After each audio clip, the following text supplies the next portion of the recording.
Hello, welcome to my channel.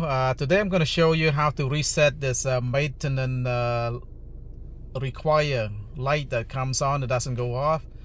So I just tell you time to change your oil basically. And this is my 2018 Toyota RAV4.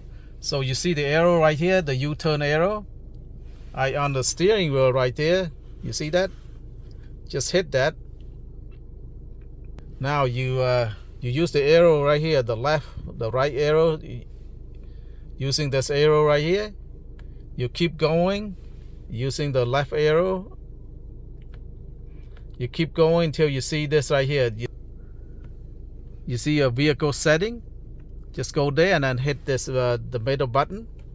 Select that, and then when they say schedule maintenance, and then you hit that again. Hit the middle button right here. It asks you if you want to reset the data. Just say yes. See, highlight in the rectangle, and then just hit the middle button right here. Say yes. That's it, and it is has been reset. So thank you very much for watching. If you like my videos, please like, share, and subscribe. Bye bye.